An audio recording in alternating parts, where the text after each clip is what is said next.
On va se tourner vers ce que Dieu veut nous dire ce matin, enfin cet après-midi plutôt. Ça va nous permettre de comprendre ce qu'il veut nous révéler cet après-midi. On va ensemble commencer par aller dans l'Épître aux Hébreux, dans le chapitre 4, le verset 12 à 16. Et puis ensuite, on ira ensemble faire un tour dans le livre du Lévitique au chapitre 10, juste les 3 premiers versets. Vous y êtes? Allez, on y va. Donc, j'ai dit Hébreux 4, 12 à 16. Peut-être on va l'afficher derrière moi. En effet, la parole de Dieu est vivante et efficace, plus tranchante que toute épée à 2 tranchants, pénétrante jusqu'à séparer âme et esprit, jointure et moelle. Elle juge les sentiments et les pensées du cœur. Aucune créature n'est cachée devant lui. Tout est nu et découvert aux yeux de celui à qui nous devons rendre compte. Ainsi, puisque nous avons un souverain grand prêtre qui a traversé le ciel, Jésus, le Fils de Dieu, restons fermement attachés à la foi que nous professons. En effet, nous n'avons pas un grand prêtre incapable de compatir à nos faiblesses. Au contraire, il a été tenté en tout point comme nous, mais sans commettre de péché. Approchons-nous donc avec assurance du trône de la grâce, afin d'obtenir compassion et de trouver grâce pour être secouru au moment opportun. Que quelqu'un crie « Amen » et « Amen ». Ok, maintenant un instant, allons dans le livre du Lévitique au chapitre 10, les 3 premiers versets. Lévitique 10, les 3 premiers versets, il est dit « Les fils d'Aaron, Nadab et Abihu, prirent chacun un brûle-parfum, un encensoir. Ils mirent du feu et posèrent du parfum dessus. Ils apportèrent devant l'Éternel du feu étranger, ce qu'il ne leur avait pas ordonné. Alors un feu sortit de devant l'Éternel et les brûla. Ils moururent devant l'Éternel. Moïse dit à Aaron, c'est ce que l'Éternel a déclaré lorsqu'il a dit « Ma sainteté devra être respectée par ceux qui s'approchent de moi et ma gloire révélée devant tout le peuple. » Aaron garda le silence jusque-là. Ok, on va peut-être retourner rapidement, juste un instant, à nouveau dans Hébreux 4, 16. Et on va regarder si on peut relier ça, ces 2 textes, si on peut les relier ensemble. Il est donc dit, approchons-nous donc avec assurance du trône de la grâce. Ok? Allez, on va prier. Fermons les yeux, mets une main sur ton cœur. Père, dans le nom de Jésus, dans ce nom qui a été élevé au-dessus de tout nom, afin qu'au nom de Jésus, tout genou fléchisse et que toute langue confesse dans les cieux et sur la terre et sous la terre, au nom de Jésus. Nous savons que les démons tremblent. Seigneur, au nom de Jésus, les jougs sont brisés. Au nom de Jésus-Christ, ceux qui sont liés sont délivrés, les captifs sont libérés.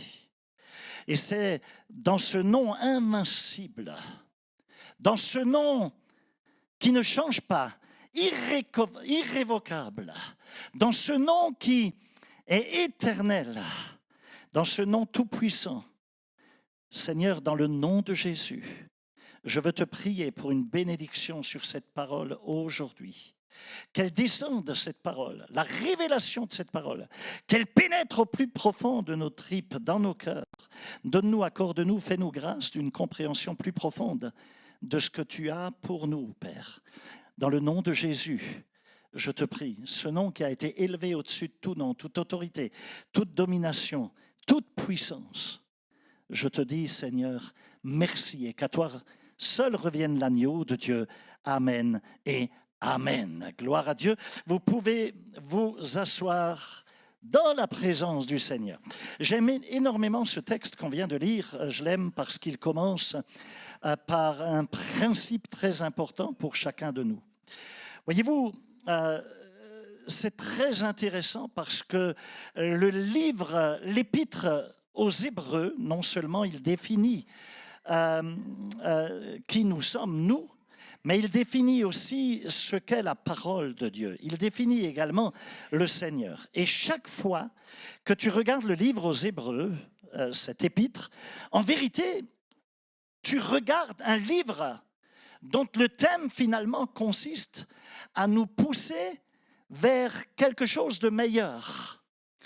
Ça nous pousse vers le meilleur.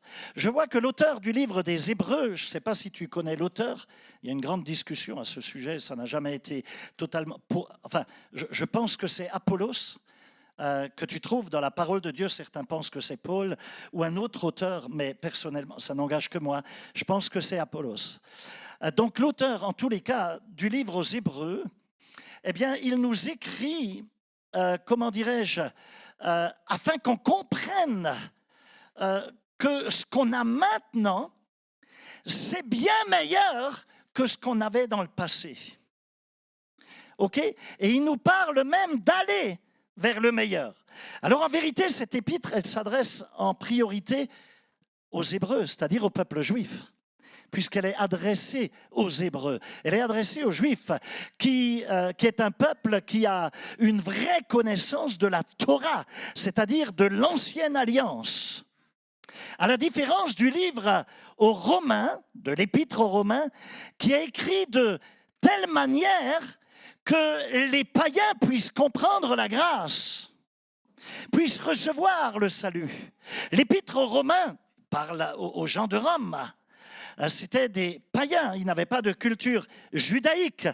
Et donc, en tous les cas, cet épître parle exactement de la même vérité que l'épître aux Hébreux. Simplement, à la différence de l'épître aux Hébreux, c'est que l'épître aux Romains a été écrit à l'attention des païens qui sont appelés à se convertir. Par contre, le livre des Hébreux est profondément enraciné. Quand tu fouilles un peu, tu t'en rends compte, c'est enraciné dans la compréhension judaïque de Dieu. Ça compare une chose à une autre pour qu'on puisse comprendre ce qui distingue, quelle est la distinction qui se fait entre l'Ancien Testament et le Nouveau Testament, l'Ancienne Alliance et la Nouvelle. Alors je voudrais que tu comprennes bien que l'intégralité du Nouveau Testament repose sur la fondation, sur le fondement de l'Ancien Testament. En vérité, l'Ancienne Alliance, l'Ancien Testament, c'est la fondation sur laquelle est construit le Nouveau Testament. Vous suivez ? Ok, j'enseigne un peu parce que ça va t'ouvrir les yeux sur ce que je vais prêcher tout à l'heure. En vérité, le Nouveau Testament ne pourrait pas exister en dehors de l'Ancien. Tu ne peux pas séparer ces choses. Cela signifie aussi que la Bible nous donne de comprendre que l'Ancienne Alliance, c'est le pédagogue, c'est le maître d'école qui nous enseigne au sujet du Nouveau Testament. Waouh!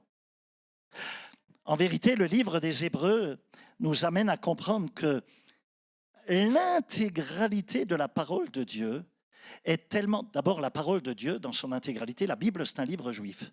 Je ne sais pas si tu le sais, mais bon, Jésus, Yeshua, notre sauveur, il est le roi des Juifs. OK. Et donc, comprends bien que le livre des Hébreux nous amène à comprendre que l'intégralité de la parole de Dieu est tellement vivante, tellement puissante, tellement tranchante qu'elle pénètre jusqu'à l'intérieur, jusque dans nos tripes. Elle dépasse le domaine physique, elle descend jusqu'à séparer os et moelle. Amen. Vous êtes là? La Bible dit aussi que la parole de Dieu discerne. Dis avec moi, elle discerne. Ok, je veux qu'on regarde ça de plus près. Elle discerne. Laisse-moi te le dire exactement comme c'est écrit. La parole dit qu'elle pénètre jusqu'à partager âme et esprit, jointure et moelle.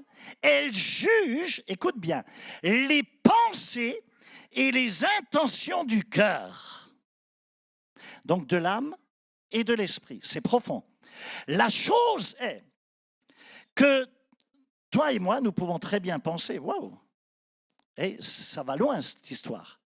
Je veux pas, tu pourrais très bien penser, moi j'ai pas du tout envie que Dieu aille aussi profond dans mes tripes. Parce que je veux bien accepter qu'il reste en surface. Mais de là à ce qu'il descende jusque dans mes pensées Hey, ça c'est une autre affaire.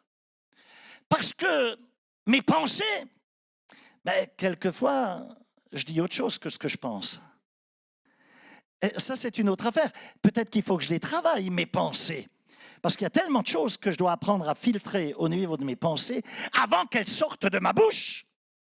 Donc, Seigneur, je préférerais que tu les vois qu'après qu'elles sont filtrées.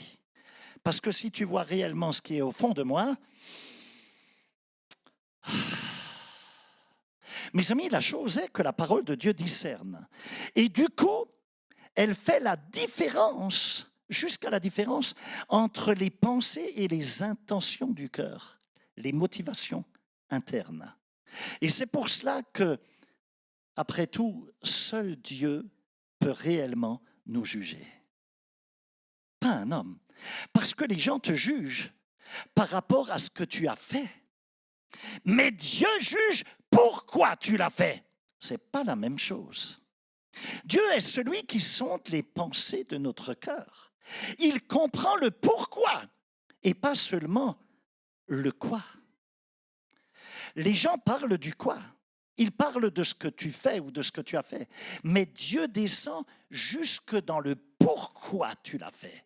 Il descend dans ta vie de pensée. Il descend jusque dans les os et la moelle de tes activités. La parole de Dieu, elle va partout. Elle pénètre dans toutes tes affaires. Elle entre jusque dans les profondeurs de ton enfance, dans tes insécurités intérieures, dans tes attitudes, dans tes dispositions de cœur, dans tes motivations intérieures. Et en vérité, ce que l'Écriture fait ici, c'est ce qu'elle fait avec nous, c'est une sorte de mise à nu. Elle nous déshabille, la parole de Dieu.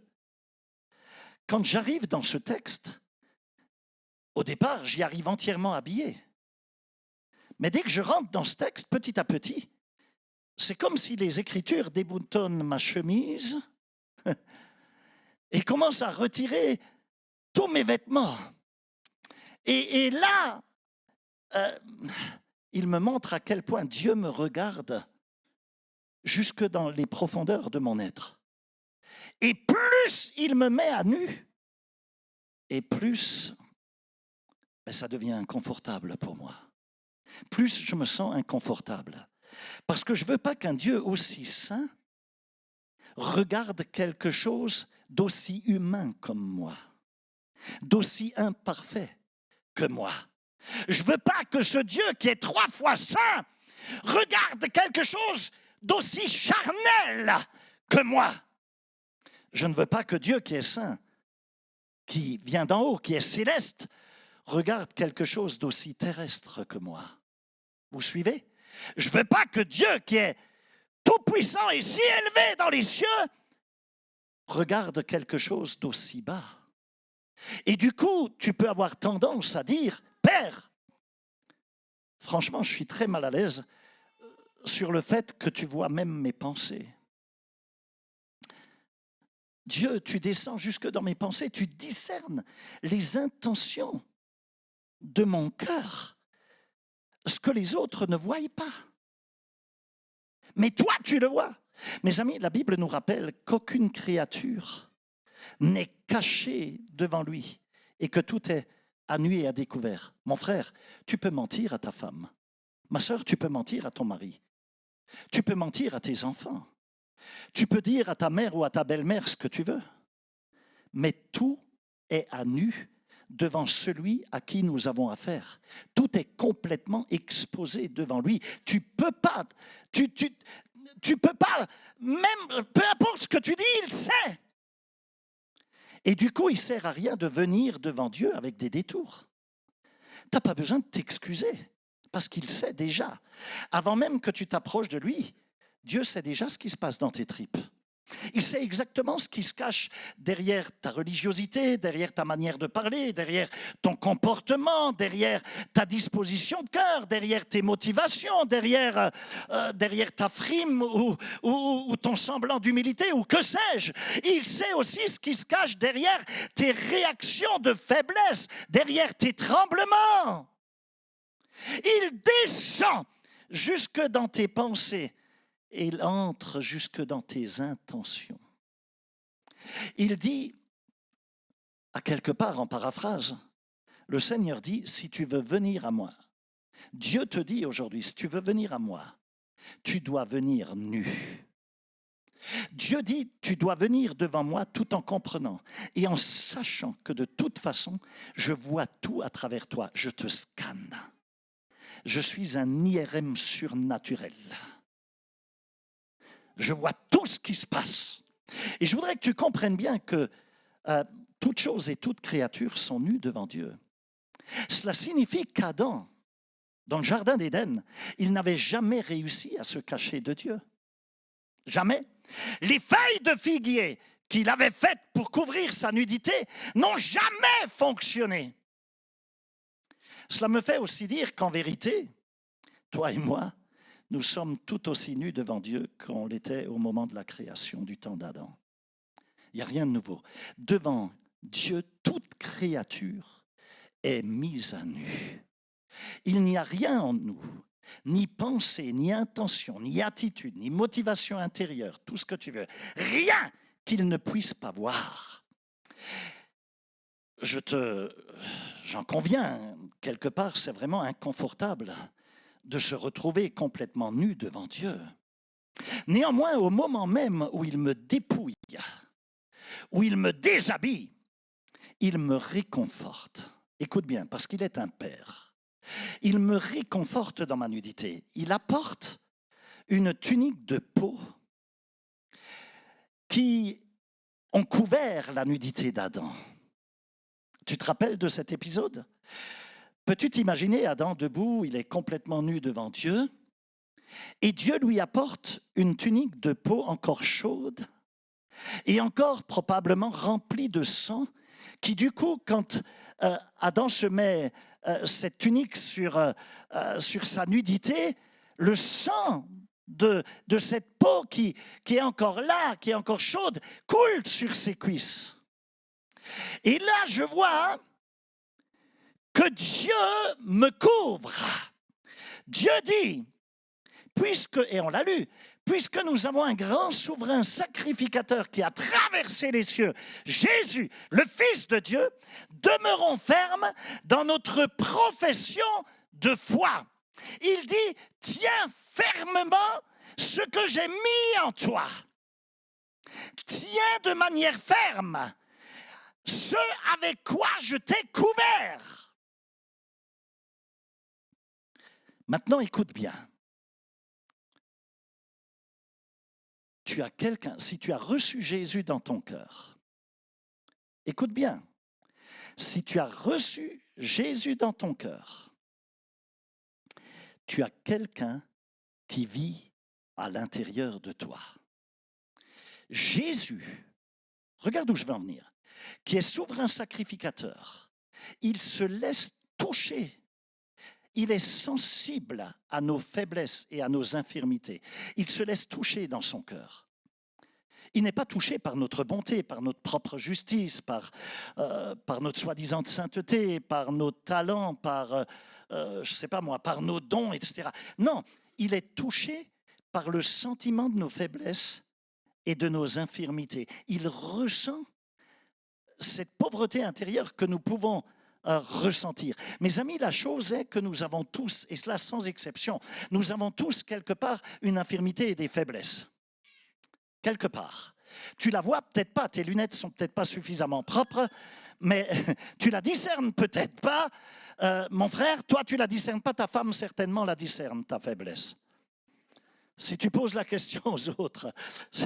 Mais les yeux de Dieu, en tous les cas, sont très clairs. Il est capable de voir les faiblesses, les infirmités, même chez les plus forts d'entre nous. Il voit absolument tout, il discerne tout. Tout est mis à nu et à découvert devant lui. Et juste après m'avoir fait comprendre ma nudité, qu'est-ce qui se passe? Le Seigneur me rappelle que nous n'avons pas un souverain sacrificateur incapable de compatir à nos faiblesses. Non, au contraire, il est sensible à nos faiblesses, à nos infirmités. La Bible dit que le Seigneur Jésus a été tenté en toutes choses comme nous, mais pour autant, il n'a jamais péché. Mais il a été tenté. Là où on a échoué, toi et moi, il a vaincu. Là où on a trébuché, il est resté debout. Et pourtant, il est sensible aux sentiments de nos infirmités et de nos faiblesses. Maintenant, je veux que tu comprennes quelque chose d'important là. Parce que cela signifie qu'à l'intérieur de moi et de toi, si tu as reçu Jésus dans ton cœur, vit quelqu'un qui m'est apparenté, qui est de ma famille, qui est un grand frère, qui comprend ma situation, qui comprend mes gémissements, mes soupirs, mes fragilités, mon impuissance, mes insécurités, même mes mauvaises habitudes, mes attitudes. Il vit en moi. Il comprend aussi pourquoi je peux être en colère. Il comprend par exemple que ma colère peut provenir de mes peurs. Il comprend pourquoi j'ai peur.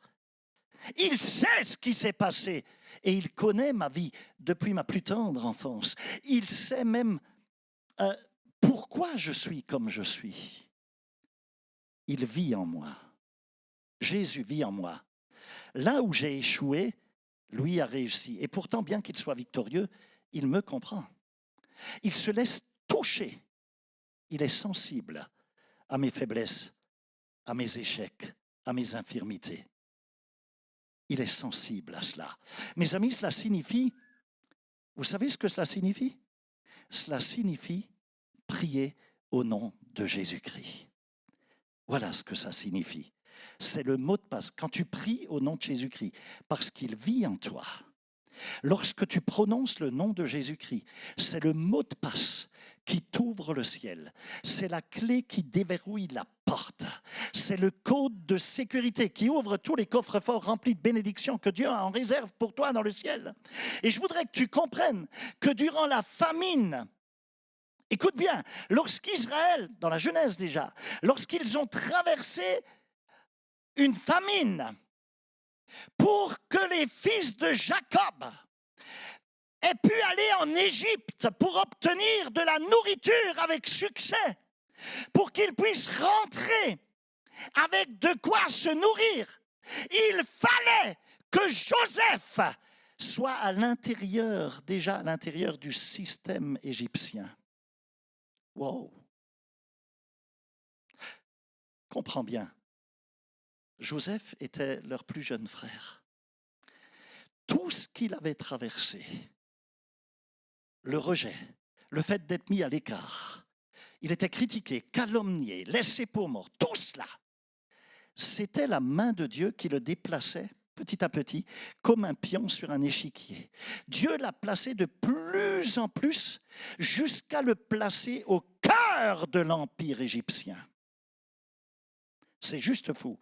Du coup, lorsque la famine avait éclaté en Israël, Israël avait déjà un homme à l'intérieur, quelqu'un de leur famille qui pouvait être touché par le sentiment de leur infirmité et de leurs besoins. Et comprends bien que ce que Joseph était dans l'Ancien Testament, Jésus l'est dans le Nouveau Testament. Il est notre homme à l'intérieur de chacun de nous.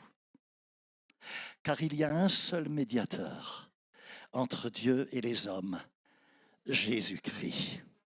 Oh, Jesus, il est, il est à l'intérieur, il vit en moi. Et il explique au Père. Il est mon avocat auprès du Père. Il lui explique ce que ressent ma faible nature charnelle. Il me défend. On a un Dieu qui ne sommeille ni ne dort, et pourtant, Jésus dormait dans la barque.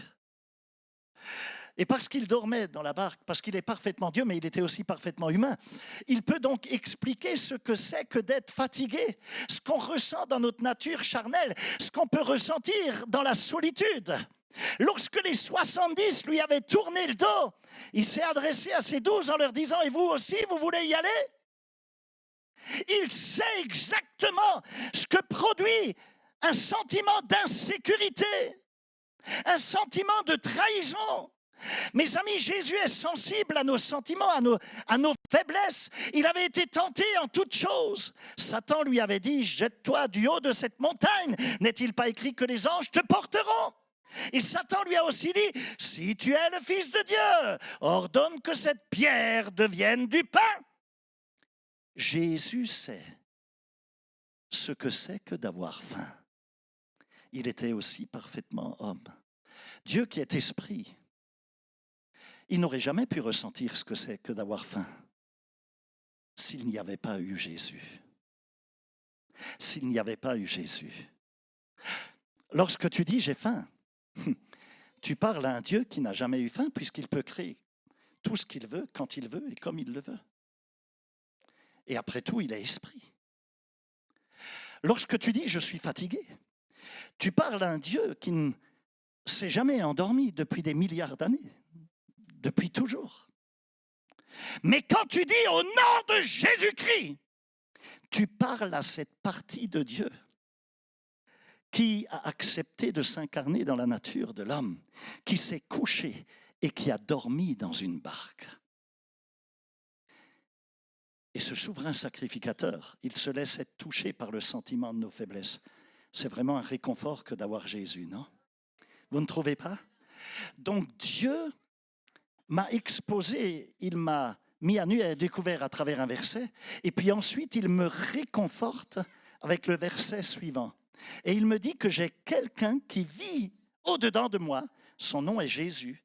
Et le Seigneur Jésus se soucie de mes faiblesses, il se soucie de mes infirmités et il se laisse être touché, il a compassion de moi à cause de mes problèmes, de mes vulnérabilités, à cause de mes insécurités, à cause de mes incohérences que je peux avoir en tant qu'humain, à cause de mes attitudes, de mes motivations, etc. Est-ce que je peux aller plus en profondeur? La Bible dit, puisque nous avons ce grand souverain sacrificateur qui a traversé les cieux, Jésus le Fils de Dieu, demeurons fermes dans notre profession de foi. Il dit, reste ferme, ne lâche pas ta profession de foi. Tu n'as peut-être pas encore ton exaucement de prière. Tu ne l'as peut-être pas encore, mais tiens ferme sur ta profession de foi. Ne lâche rien. Tiens ferme ce que tu as, que personne ne puisse te prendre ou toucher à ta couronne. Tiens ferme, dit le Seigneur, ce que je t'ai donné. Tiens ferme. Je sais que tu n'agis peut-être pas encore comme tu le devrais. Dieu dit, je suis entré dans tes pensées. J'ai sondé toutes tes pensées, tes motivations, et je sais ce que tu penses, et ce n'est pas toujours correct. Je sais, dit le Seigneur, que tu as des pensées qui contredisent même ce que je dis dans ma parole. Mais tiens ferme sur ta profession de foi. Continue simplement à t'y accrocher. Confesse que tu es ce que Dieu dit que tu es. Confesse que tu peux faire tout ce que Dieu dit que tu peux le faire. Tu sais quoi? Toi et moi, nous pouvons avoir tout ce que Dieu dit que nous pouvons l'avoir. Hey, on est justifié par Dieu, on est libre. Que le faible dise « je suis fort », même si tu ne le ressens pas. Même si parfois tu penses que tu es trop faible, dis quand même « je suis fort ». Que le pauvre dise « je suis riche ». Je sais que les créanciers, ils sont capables de te tourmenter. Ils viennent par courrier, ils viennent par email, ils t'appellent au téléphone, tu as peur de répondre, tu as peur d'ouvrir les enveloppes, les lettres recommandées. Mais dis-le quand même, que le pauvre dise « je suis riche ». Allez, dis-le « je suis riche ». Je veux mettre le doigt sur quelque chose d'important. Ce texte-là qu'on vient de voir, il nous ordonne qu'on tienne ferme notre profession de foi, même si on n'a pas encore ce qu'on confesse, ce qu'on proclame. Comprends que c'est dans cette, c'est dans cette incohérence entre le fait de ne pas avoir encore et le fait de déclarer que je l'ai déjà. C'est entre ces deux que nous vivons. Et ça fonctionne à travers la foi. Dis avec moi la foi. On vit donc entre deux polarités à quelque part.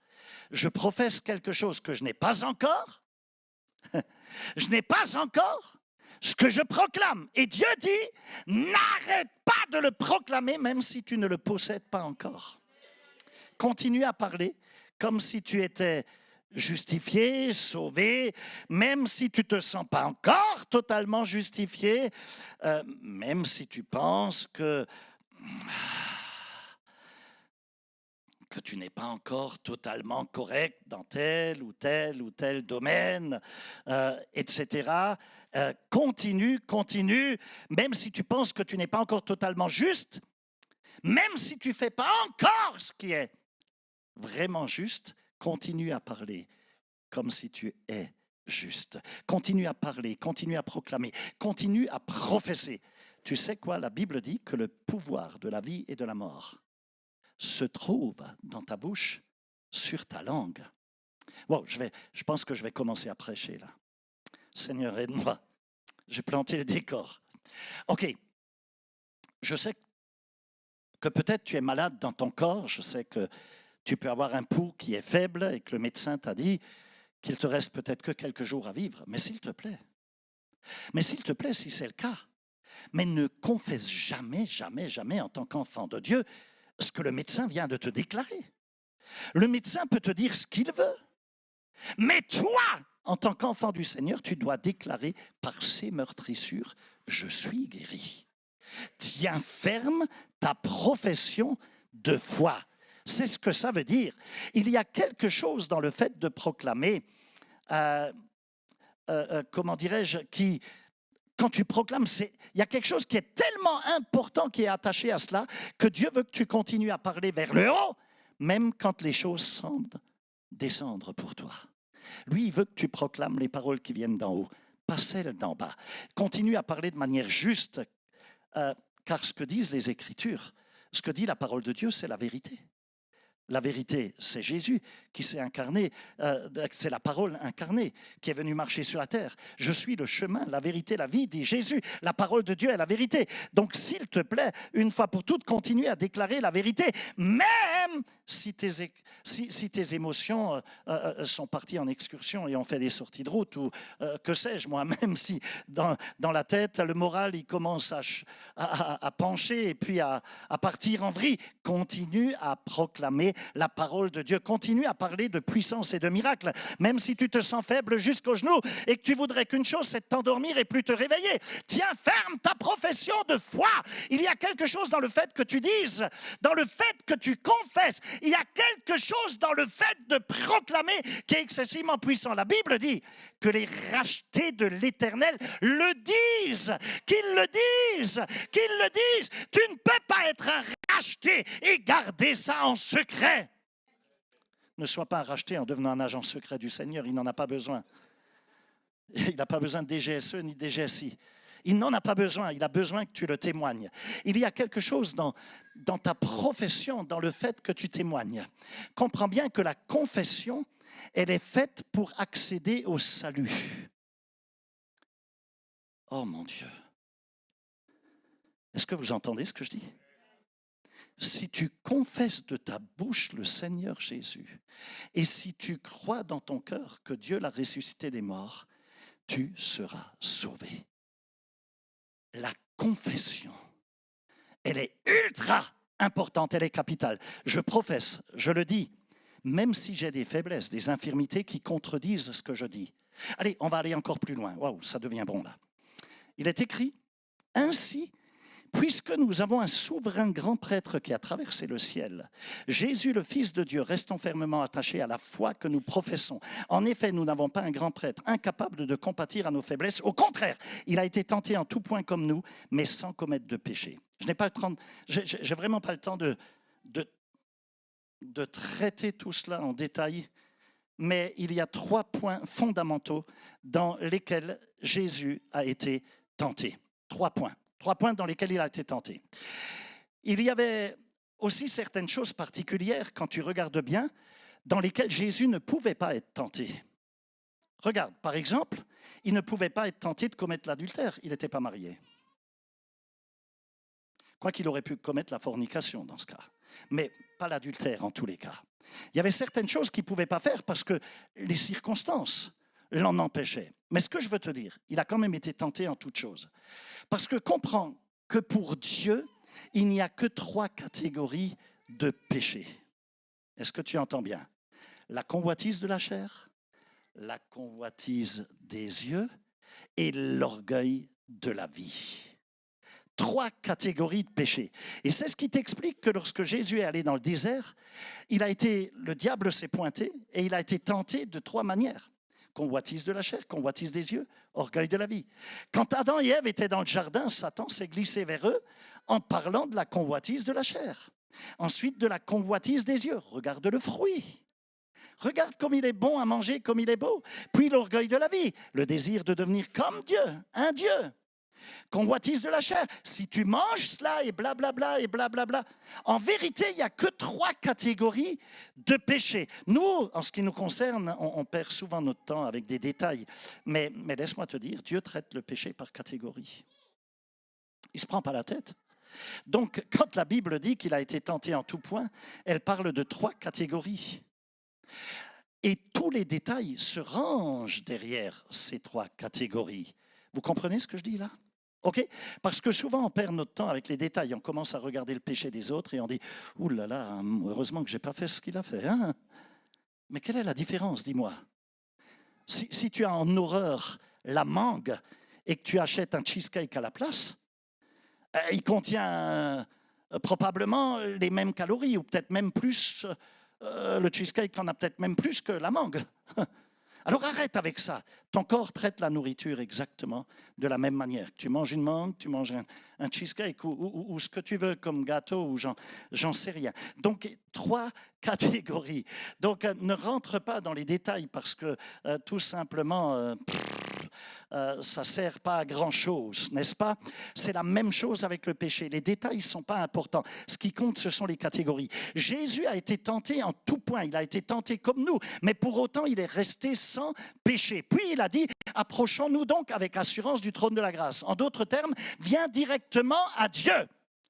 Pas à cause de la force que tu as. Non, non, non, non, non. Pas avec ton orgueil.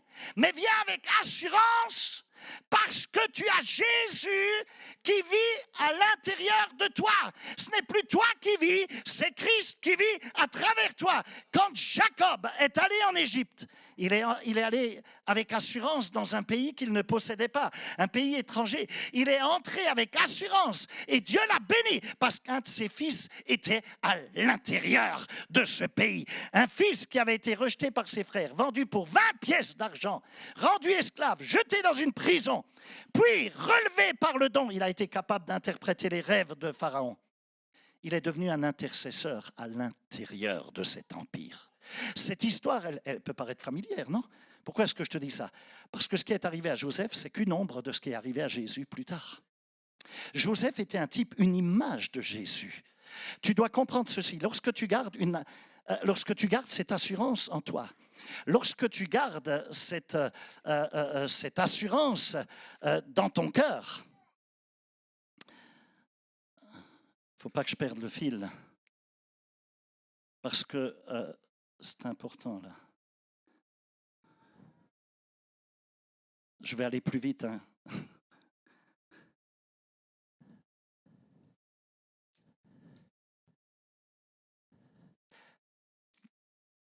Il faut que tu comprennes que quand tu gardes cette assurance avec toi, dans tes tripes, cette assurance, c'est une attitude de foi. C'est de la foi. Et c'est exactement cette foi que Dieu veut que tu l'aies. Dieu ne veut pas que tu viennes comme une brebis timide, comme une brebis qui est craintive, qui dit « Ah là là, Seigneur, je viens devant toi, mais je suis tout nu, je suis misérable. Tu as vu mes infirmités, tu as vu mes faiblesses, je suis encore tombé dans le péché, j'ai encore fait ceci, j'ai peur. » Non! Non! Parce que si tu viens comme ça signifie que tu ne crois pas. Ça signifie que tu ne crois pas. Donc, ça signifie que tu ne crois pas que Jésus est là, qu'il est ton avocat, qu'il vit en toi, que tu as été régénéré, que ce n'est plus toi qui vis, mais que c'est Christ qui vit en toi. Donc viens avec cette assurance, parce que ton grand frère Jésus, ton Dieu, tu es devenu le temple du Saint-Esprit, il vit à l'intérieur de toi, il est avec toi. Il vit en toi et si Dieu est avec toi, qui sera contre toi? Donc oui, viens avec assurance. Comme le fait ta belle-mère quand elle vient te visiter.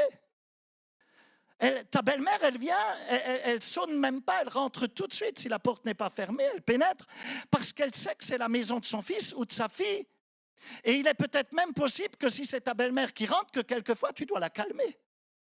Parce qu'elle se sent tellement chez elle qu'elle se permet tout. Et cela provient du fait qu'il y a quelqu'un à l'intérieur de la maison qui est relié à elle. Quand tu as quelqu'un de ta famille à l'intérieur, cela te donne un autre niveau de confiance quand tu entres. Ta belle-mère, elle se dit, mais de toute façon, c'est mon fils ou ma fille qui est là-dedans. Je suis chez moi. Si tu as un parent à l'intérieur, ça change ton attitude. Lorsque tu es aimé par quelqu'un de ta famille, tu peux rentrer chez lui avec confiance, non?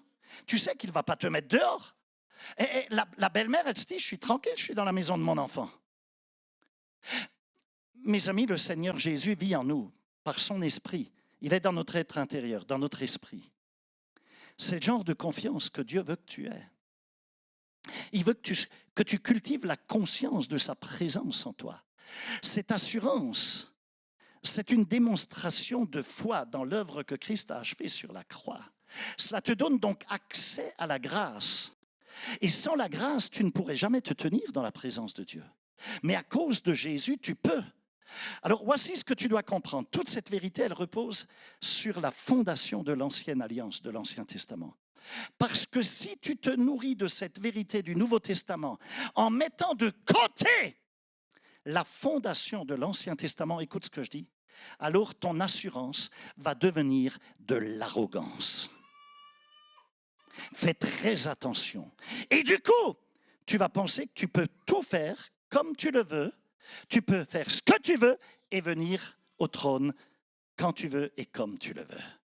Tu vas penser que tu peux vivre comme tu le veux, comme cela te chante, et venir au trône. Tu vas même penser que tu peux vivre comme le monde et recevoir quand même les bénédictions des vrais enfants de Dieu. Laisse-moi te dire que certaines folies qu'on voit actuellement dans les églises, ça provient du fait qu'on a reçu les promesses du Nouveau Testament sans avoir compris le respect et l'honneur qui sont attachés à l'ancienne alliance. C'est dans l'Ancien Testament que tu apprends le respect, que tu apprends l'honneur, que tu apprends la discipline, que tu apprends toutes ces choses. C'est vraiment là que les choses... c'est dans l'Ancienne Alliance que tu apprends la révérence, l'admiration. C'est dans l'Ancienne Alliance que tu apprends à ne pas te présenter n'importe comment devant Dieu, et surtout pas avec un esprit d'arrogance. Donc ne confonds jamais assurance et arrogance. Dans le livre du Lévitique, tu apprends la révérence, tu apprends le respect, tu apprends ce que la Bible appelle la crainte de Dieu, non pas la peur, mais le respect des choses de Dieu et de Dieu.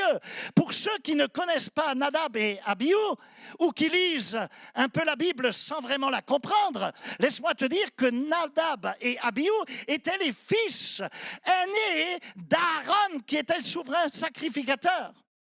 Ils faisaient donc partie du sacerdoce.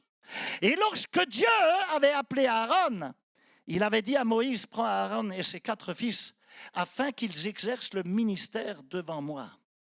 4 fils, plus Aaron, ça fait combien? 4 plus 1, 5. 5, c'est le chiffre qui correspond au nombre de la grâce. Donc Dieu voit les 5 comme un seul et comme étant au bénéfice de la grâce. Parce que l'onction qui est tombée sur la tête d'Aaron, elle est descendue sur sa barbe, sur le bord de ses vêtements. Et ça, c'est une image de l'onction qui descend à travers sa généalogie, à travers les générations. Maintenant, lorsque tu lis les Écritures dans Lévitique 10, au verset 1er, tu lis l'histoire des fils aînés d'Aaron, à savoir de Nadab et d'Abihu. Et parce qu'ils étaient les fils aînés d'Aaron, ils étaient devenus quelque peu arrogants. Ils marchaient avec la poitrine gonflée, la tête et les chevilles enflées. Ils étaient quelque peu orgueilleux, très certainement, qu'ils se disaient, puisque notre Père est le souverain sacrificateur, on peut faire comme on veut. Ce n'est pas un problème. Et du coup, ils ont décidé, à cause de leur position, qu'il pouvait apporter ce qu'il voulait à Dieu et puis que Dieu n'avait qu'à l'accepter. Je t'ai déjà enseigné à ce sujet, non, un jour? Ouais? OK? Et donc ces deux fils qui étaient dans la sacrificature, ils ont pris un encensoir.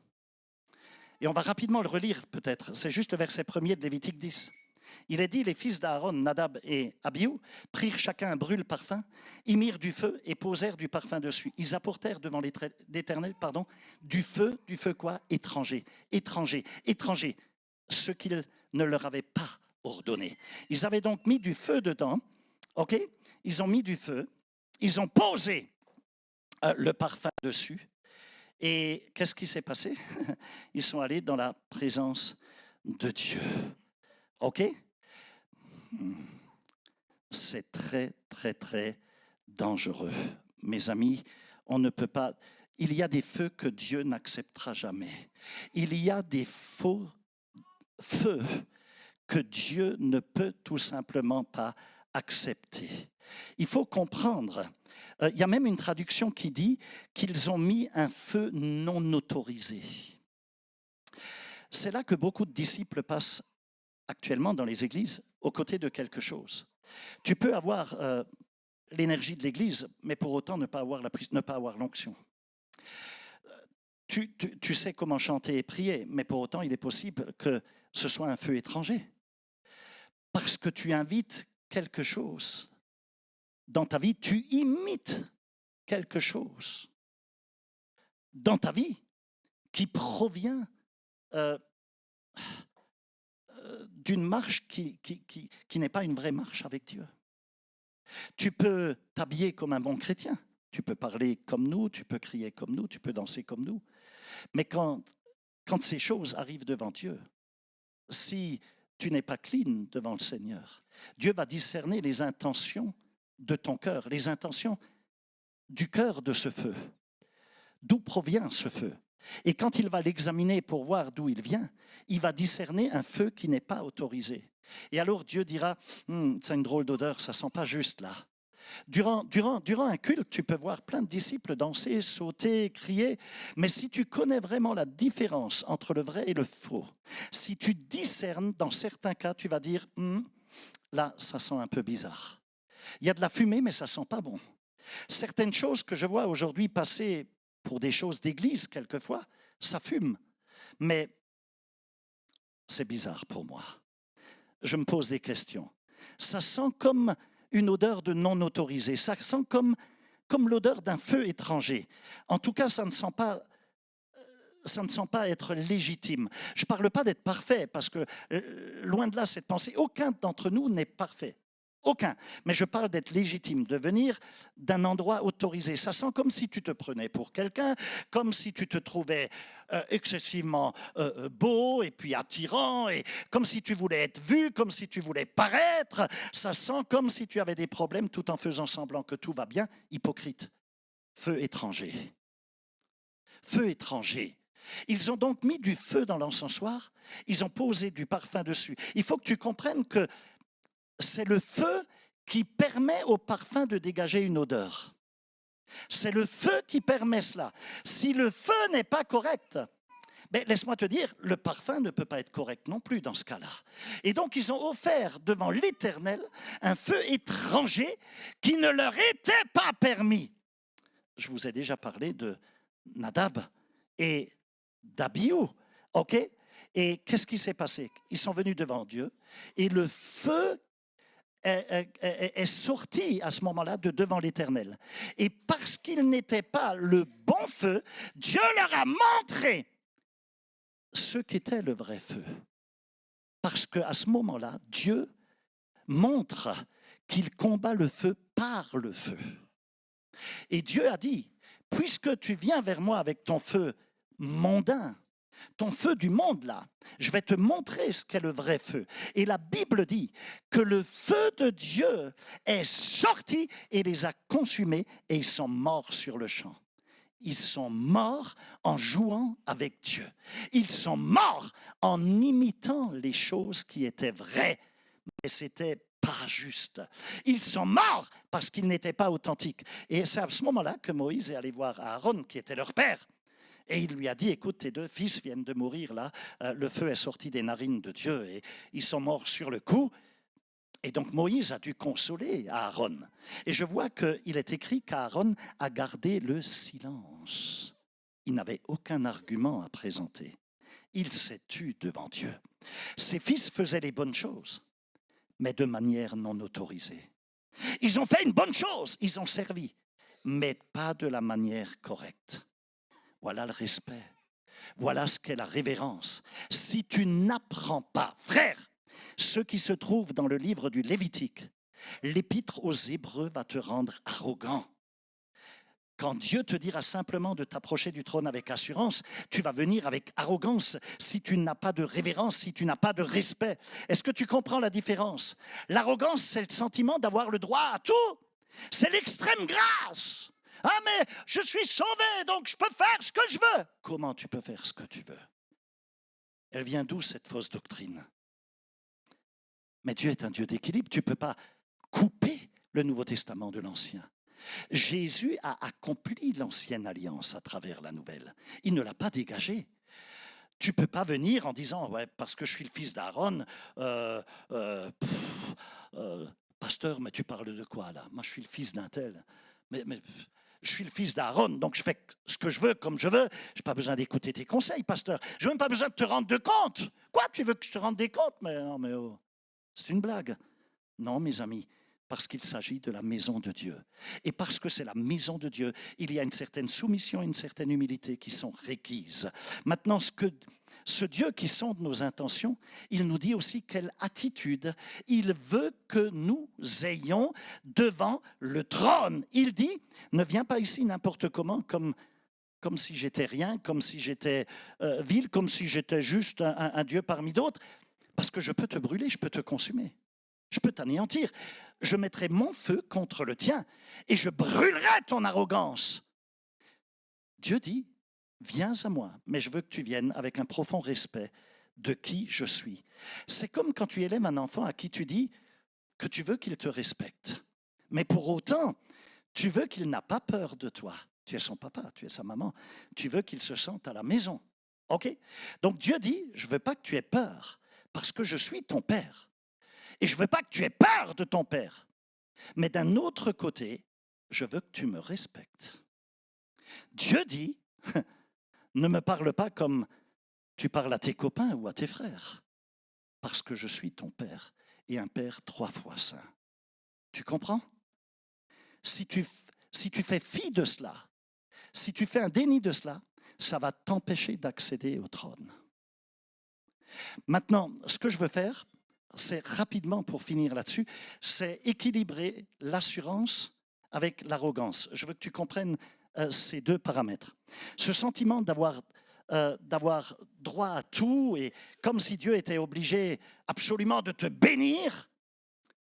Laisse-moi te dire, Dieu n'est obligé de rien. Hein? D'accord? Dieu n'est pas obligé de te laisser respirer. Dieu n'est pas obligé de te laisser vivre, même serait-ce une seconde de plus. Il est Dieu, il fait ce qu'il veut. Mais d'un autre côté, il ne veut pas que tu recules en entrant dans sa présence, parce que ça signifierait que tu doutes de celui qui vit en toi. Tu comprends ce que je dis? Donc il dit, je veux que tu viennes au trône avec assurance, mais s'il te plaît, ne sois pas arrogant, ne sois pas présomptueux. Oui, je veux que tu te redresses, je veux que tu gardes la tête haute, mais pour autant ne gonfle pas tes chevilles, ne gonfle pas ta tête et ne sors pas ton torse parce que je sais tout de toi. Je sais qui tu es réellement. Je te scanne. Je sais ce qu'il y a au plus profond de tes pensées. Je sais ce que tu as fait et je sais aussi ce dont tu es capable. Donc, quand tu viens dans ma présence, dit le Seigneur, je veux que tu viennes comme mon enfant, mais s'il te plaît, respecte-moi, car je suis ton Père. Maintenant, comment puis-je avoir de l'assurance alors que Dieu m'a mis à nu et à découvert à travers les Écritures? Je suis à nu devant toi, Seigneur. Mes pensées sont à nu et à découvert devant toi, ô Dieu. Mes rêves même sont à nu et à découvert. Toutes les choses qui ont traversé mon esprit, il les connaît, il connaît mon potentiel, il connaît mes possibilités. Et Et il me dit de venir avec assurance. Comment puis-je avoir de l'assurance tout en étant exposé de la sorte? Ce qui se passe, c'est qu'entre l'assurance et le fait d'être exposé, entre les deux, il y a la foi. Dis avec moi la foi.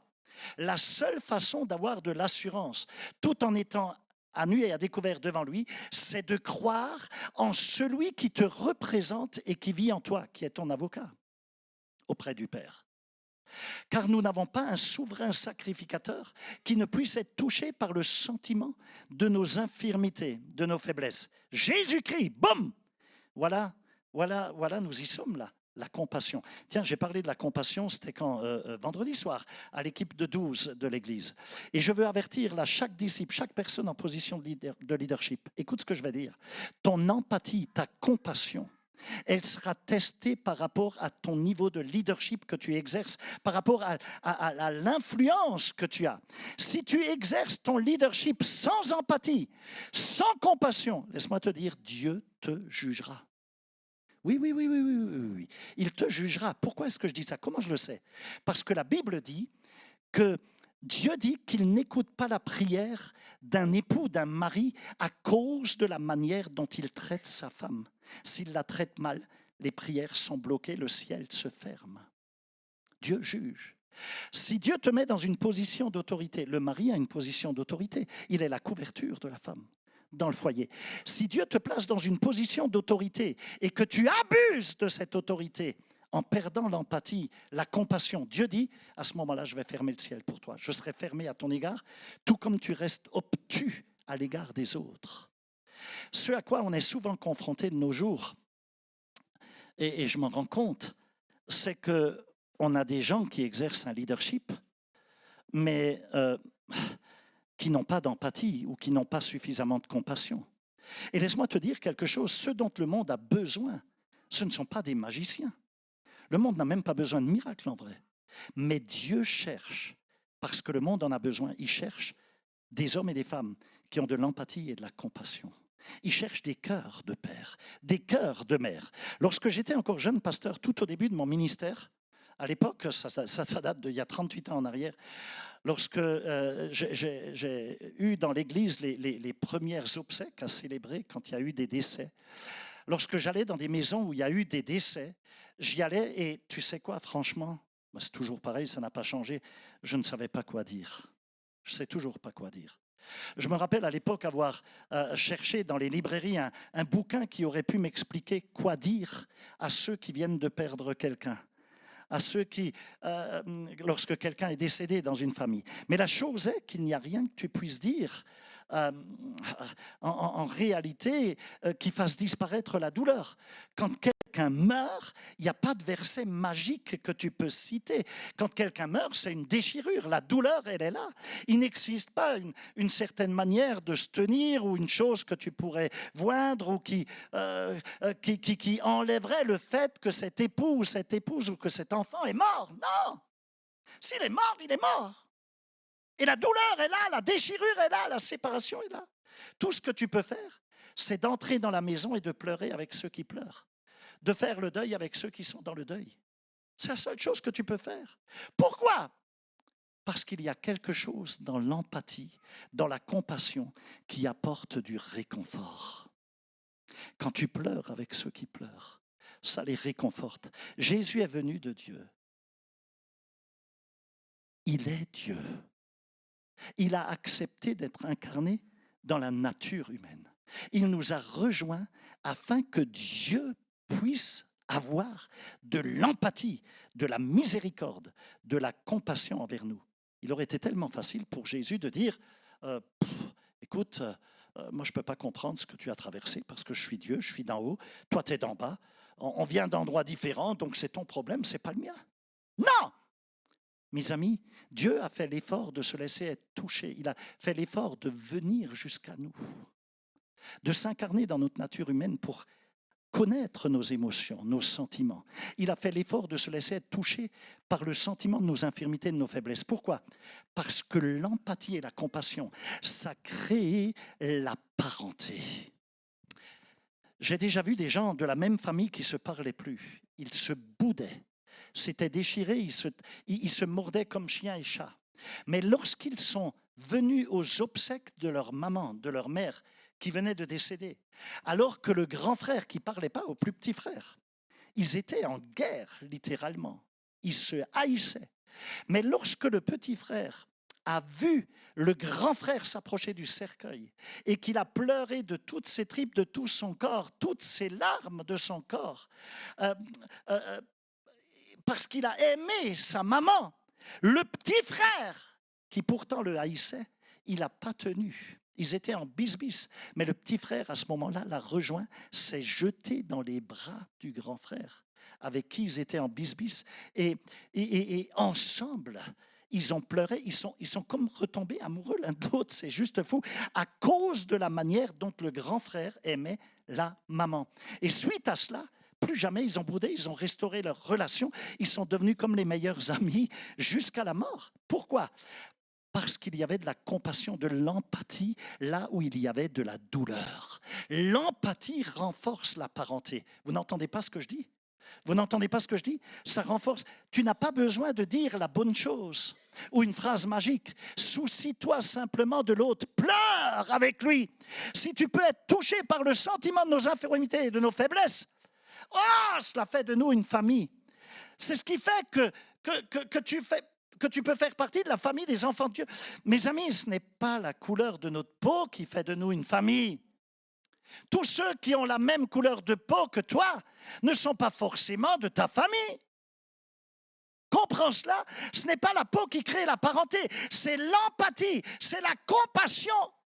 On a un souverain sacrificateur qui est touché par le sentiment de nos infirmités. Tu n'as pas besoin de peindre Jésus en noir ou de le peindre en blanc avec des cheveux noirs ou blonds ou j'en sais rien, des yeux bleus ou des yeux foncés. Non, parce qu'il ne s'agit pas de la peau.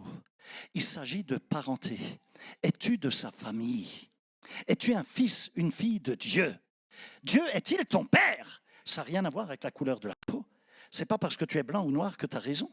Ce n'est pas parce que tu as ma couleur de peau que tu es de ma famille pour autant. Être de ma famille, c'est une question d'empathie, de compassion. C'est une question d'avoir Christ qui vit dans tes tripes. La Bible dit que nous pouvons avoir de l'assurance et nous approcher de lui parce qu'il a de l'empathie. Il est sensible, sensible. Il se laisse toucher par le sentiment de nos infirmités, de nos faiblesses. Et c'est pour ça qu'il dit, quand tu viens devant mon trône, viens avec assurance. Viens avec quoi? Avec assurance. Pourquoi? Parce que Christ vit en toi. OK, on est connecté. Maintenant, écoute bien. Il y en avait 5. Je vais aller vers la fin. Il y en avait 5, Aaron, Nadab, Abihu, Éléazar, Ithamar. OK. 5, c'est le chiffre, je te l'ai déjà dit, de la grâce qui parle du trône de la grâce. Ça signifie que je n'ai pas encore ce que je confesse, ce que je déclare, ce que je professe. Parce que si je le possédais déjà, je n'aurais pas besoin de le professer et de venir jusqu'au trône de la grâce. Ça signifierait aussi que si je l'ai déjà, je n'ai plus besoin de la grâce. Et ça signifierait aussi que je l'ai eu parce que je l'ai mérité. Or, la grâce me donne des choses imméritées. Donc, le fait même que je vienne avec assurance pour recevoir la grâce, ça signifie qu'il y a un écart entre ce que je professe et ce que je possède. Vous me suivez? Vous êtes là? Waouh! Dieu dit que je peux venir avec assurance au trône de la grâce afin d'obtenir miséricorde. Ok, Seigneur, j'arrive. Non, mais excusez-moi, j'arrive, laissez-moi passer, s'il vous plaît. Je veux aller jusqu'au trône de la grâce. Ok, qu'est-ce que tu fais là? Mais je viens chercher un peu de grâce. Allez, pousse-toi, mon frère. Pousse-toi, laisse-moi passer. J'ai besoin de miséricorde. Je viens chercher de la miséricorde. Je me fiche de ce que tu penses de moi. Je me fiche de la manière dont tu parles derrière mon dos, à mon sujet. Je me fiche entièrement de ce que tu publies sur les réseaux sociaux à mon égard.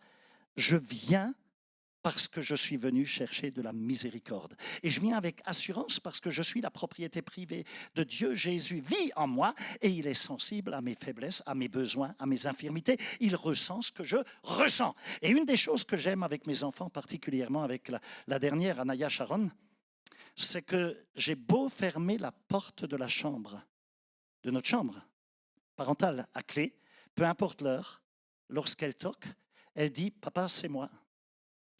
Et parce que papa sait que c'est elle, ben elle sait que je vais la laisser entrer. Même si ma femme n'est pas contente, je vais quand même ouvrir. Même s'il est 2 heures du matin et qu'elle toque, c'est moi. Et je saute du lit et j'ouvre. Tu rigoles, c'est déjà arrivé à Cayenne. 2 heures du mat. Papa, c'est moi. Qu'est-ce qui se passe, chérie? Il y a une grenouille dans ma chambre, j'arrive pas à dormir. Ma femme me dit qu'elle se débrouille. Mais papa s'est levé. Papa, c'est moi. Et papa s'est levé immédiatement pour aller chasser et tuer la grenouille, pour que sa fille puisse dormir tranquillement. Et c'est ainsi, mes amis, que Dieu veut que ses enfants viennent à lui. Père, c'est moi. C'est moi, je suis encore tombé. J'ai encore glissé sur une peau de banane. Père, je suis malheureux, je me sens culpabilisé. J'ai encore des problèmes, c'est moi, Père. Je n'arrive pas à dormir, il y a une grenouille qui m'embête. Qu'est-ce que tu veux, mon garçon? Qu'est-ce que tu veux, ma fille? Je viens chercher de la miséricorde. J'ai besoin de miséricorde. Je viens au trône de la grâce avec assurance. Je viens pour recevoir de la miséricorde et trouver grâce afin d'être secouru. Afin d'être secouru dans mon besoin. Actuellement, je ne sais pas si tu le vois, mais ouais, tu as les yeux ouverts quand même, le monde est en feu. Oui ou non? Alors viens avec assurance. Les maladies, les virus sont partout. On parle de nouvelles pandémies et tout ça. Viens avec assurance au trône. L'économie tremble. Viens avec assurance. Ton loyer est en retard? Mais viens avec assurance. Va chercher de la miséricorde. Dieu dit, je veux que tu viennes faire tes emplettes. Je veux que tu viennes tôt le matin. Je veux que tu cherches ma face dès le matin. Chaque matin, viens. Parce que mes bontés se renouvellent chaque matin. Chaque matin, tu n'as pas à t'inquiéter parce que je ne suis jamais à court. Je vais déposer une nouvelle miséricorde fraîche sur ta vie. Viens dès le matin. Il est capable de renverser ce que t'a dit ton médecin. Et si tu n'aimes pas le verdict de ton toubib, si tu n'aimes pas sa décision, si tu n'aimes pas son pronostic, tu peux venir avec assurance au trône de la grâce. Dieu dit, viens à moi, je vais te faire grâce, va chercher de la miséricorde. Et si d'autres courent après les ragots et les fakes et les fake news et les conneries, toi cherche de la miséricorde, ne perds pas ton temps, ne gaspille pas ton temps à chercher des ragots, des murmures ou que sais-je. Cherche sa miséricorde. Allez, là où tu es, je veux que tu commences à adorer Dieu. Au nom de Jésus, au nom de Jésus. Allez, mets-toi debout, mets-toi debout. Oh Jesus, je prie pour les personnes qui sont brisées. Il y a des rêves brisés dans certains cœurs, là. Il y a peut-être des crédits bancaires que certains n'arrivent même plus à rembourser. Je veux prier pour des mamans qui ont peur que leurs enfants finissent dans la rue à dealer ou à partir en vrille. Je veux prier aussi pour ceux qui vivent sous la pression d'un stress terrible à cause de je ne sais pas quoi. Je veux prier contre les esprits de dépression, de suicide, d'angoisse, d'incertitude, d'anxiété. Je veux prier contre l'insomnie. Il y en a qui n'arrivent plus à dormir. Je veux prier contre les maladies, les troubles nerveux, les désordres, les souffrances. Peut-être tu ne comprends même pas l'origine de ces choses. Je veux prier aussi pour ceux qui portent un masque. Sois vrai, ne reste pas hypocrite. Et je veux aussi prier pour les gens qui refusent d'en porter. Je veux prier pour ceux qui nous gouvernent aujourd'hui aussi. Je prie pour eux au nom de Jésus, parce que ça ne va pas bien dans la nation. Seigneur, on a besoin d'un esprit d'empathie. On a besoin de compassion. On en a besoin maintenant. Je veux prier pour les enfants qui sont confus, qui souffrent à cause du divorce de leurs parents et qui ne savent pas s'ils doivent aller habiter chez leur papa ou chez leur maman. Je veux prier aussi pour les gens qui sont dans la rue, qui n'ont pas d'abri, qui mendient de la nourriture.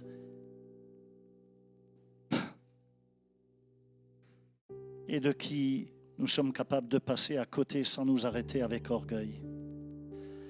Je veux prier pour les personnes qui ont faim. Et nous voulons dire aujourd'hui, Père, je viens avec assurance au trône. Je voudrais que tu lèves les mains là où tu es. Je veux que tu commences à ouvrir ta bouche et que tu commences à donner une puissante louange à Dieu.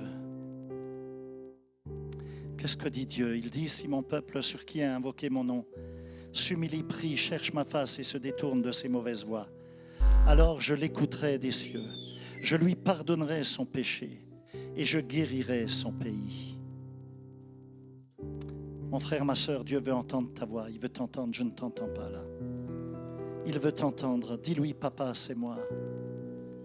Viens avec assurance jusqu'au trône. Pas avec arrogance, s'il te plaît, mais avec assurance. Avec humilité, avec assurance. Papa, c'est moi. Dis-lui, papa, j'ai des besoins, je souffre, je suis seul. Ça m'affecte, j'ai besoin d'un toucher de ta part. C'est moi. Hello, papa. Papa, entends-moi. Écoute-moi. Il y a une grenouille là qui m'empêche de dormir. Il y a un crédit que j'arrive pas à rembourser qui m'empêche de dormir. Il y a une maladie qui m'a été, où le médecin m'a donné un pronostic terrible. Papa, c'est moi. Je veux venir avec assurance et je veux déclarer que dans tes meurtrissures, je suis guéri. Je ne le ressens pas encore. C'est complètement à l'opposé de ce que le médecin a dit et de ce que mon corps dit. Mais dans mon esprit et dans mon âme, je déclare que je suis guéri dans les meurtrissures de Jésus-Christ. Et entre les deux, il y a la foi. Et le miracle de Dieu se déclenche. Et tu reçois ce miracle-là. Mais s'il te plaît, viens avec respect. Et ne crois pas que Dieu est obligé de donner. Il ne te doit rien. Mais viens avec révérence, avec honneur. Reçois la parole. Respecte la parole. Respecte. Ne fais pas n'importe quoi. Quand tu te trouves dans l'onction, dans la présence de Dieu, quand tu es au culte ou quand tu veux t'approcher de Dieu, fais attention à ta vie. Père, je veux te bénir aujourd'hui. Est-ce qu'il y a des personnes qui sont là pour la première fois aujourd'hui? Lève voir ta main, si c'est le cas.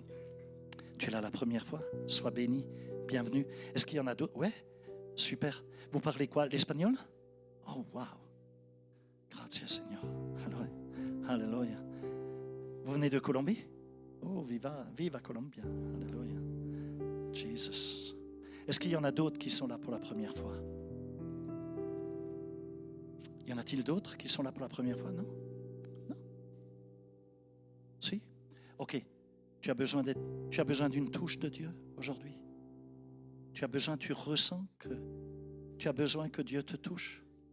Tu as besoin que ta foi soit touchée? Tu as besoin que la révélation s'installe dans ton cœur? Tu as besoin de cultiver la conscience qu'à l'intérieur de toi, il y a un homme qui est un homme dans la gloire, Jésus-Christ. Il vit en toi par son esprit. Et c'est pour ça que tu peux venir jusqu'au trône. Comme les fils de Jacob, et Jacob a pu aller en Égypte, dans un pays étranger où ils auraient pu se faire tuer, mais ils ne craignaient rien, car un de leur famille était à l'intérieur. Il les a accueillis, il les a protégés, il était l'intercesseur, l'avocat,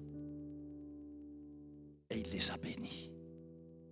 Et de la même manière, le ciel est ouvert pour toi. C'est pour ça que tu dois prier au nom de Jésus-Christ. Quand tu pries au nom de Jésus-Christ, Dieu comprend. Tu t'adresses à Dieu comme à travers du souverain sacrificateur qui comprend tes faiblesses, tes infirmités. Lui aussi, durant son pèlerinage terrestre, il était fatigué et tenté en toutes choses. Il te comprend et il vit en toi. Tu ne viens pas par toi-même, ni avec arrogance, comme si tout était mérité, comme si Dieu devait te donner. Il ne te doit rien. Mais tu le fais au nom de Jésus-Christ. Et Dieu ne te refusera rien. Parce qu'il a toujours exaucé toutes les prières du Seigneur. Quand Jésus était devant le tombeau de Lazare, il a dit, Père, je sais que tu m'as toujours exaucé. C'est déjà fait. Mais il a quand même prié pour nous laisser un modèle. Jésus, si tu sens que tu as besoin d'une touche de Dieu, sors de ton rang et viens jusque-là. On va prier de manière spéciale pour toi. C'est maintenant. Ne perds pas ton temps. Le temps avance. Et on veut avoir du temps pour la communion fraternelle tout à l'heure. Mais si tu as besoin d'une touche spéciale de Dieu, viens. Viens. Si tu veux accéder plus facilement au trône de la grâce, si tu veux que la révélation s'installe en profondeur et que tu veux avoir accès pour le miracle, alors viens. C'est maintenant. Dieu veut changer ta vie. Tu pourras lui dire chaque matin, Papa, c'est moi. C'est moi. Papa, c'est moi. Jesus. Jesus. Jesus. Je veux que l'équipe de 12 que vous mettez devant eux là, que vous venez, les 12 primaires, vous avancez. Et vous allez faire du ministère avec eux, vous allez prier pour eux. Mettez-vous là devant eux. Jesus. Et vous commencez à prier avec eux. Allez, vous déposez, allez, vous libérez l'onction sur eux. Et vous faites preuve d'empathie, de compassion profonde. De compassion profonde. Jesus. Jesus. Jesus. Père, merci pour ta grâce. Jesus.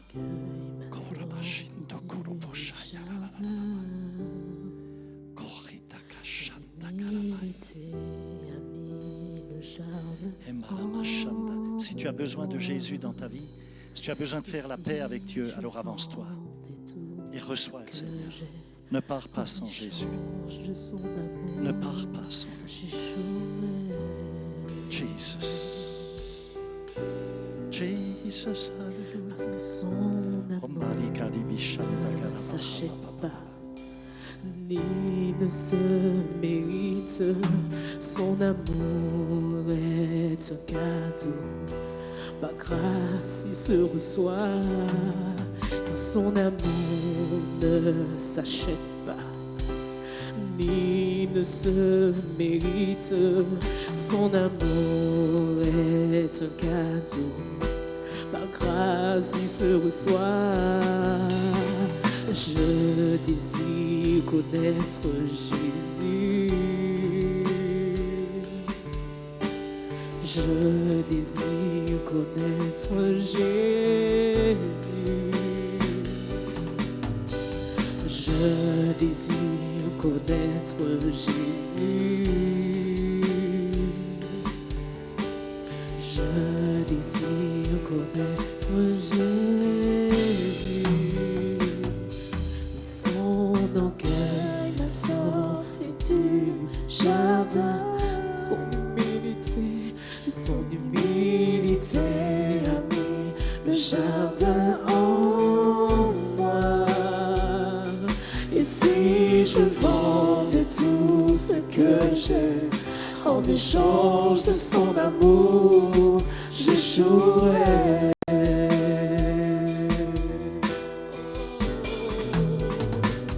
Parce que son amour ne s'achète ni ne se mérite. Son amour est un cadeau. À grâce, il se reçoit. Son amour ne s'achète, oh non, ni ne se mérite. Son amour est un cadeau. Par grâce, il se reçoit. Je désire connaître Jésus. Je désire, oui. Je désire connaître Jésus. Je désire connaître Jésus. Je désire connaître Jésus.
la bénédiction dans l'amour du Père, dans la compassion du Fils et dans la puissance du Saint-Esprit repose sur vous, dans le nom de Jésus, durant toute cette semaine et dans les temps à venir, à partir d'aujourd'hui.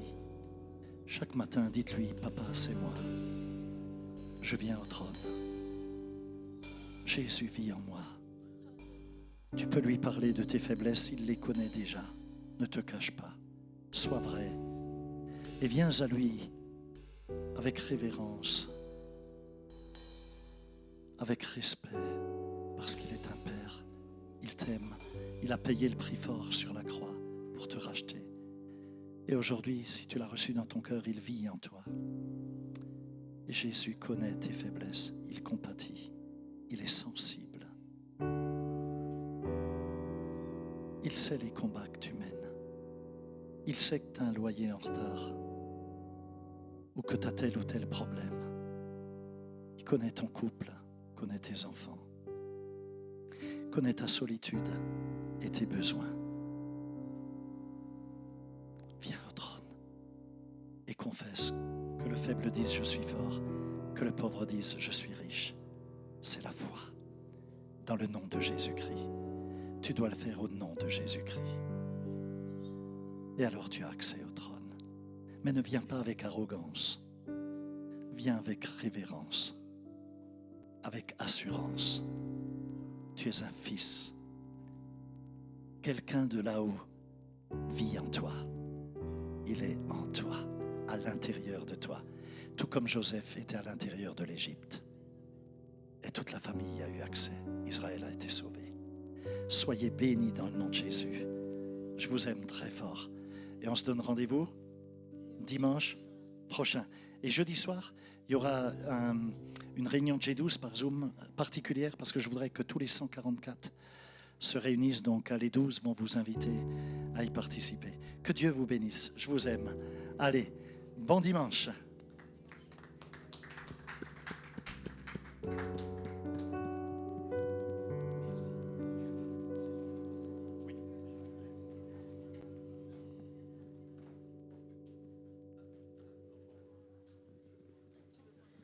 Alléluia.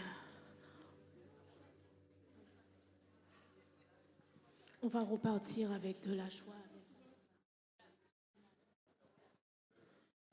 Que toute notre vie, nous allons continuer à croire et à chanter. C'est bien fait. Amen. Toute ma vie. Let's go.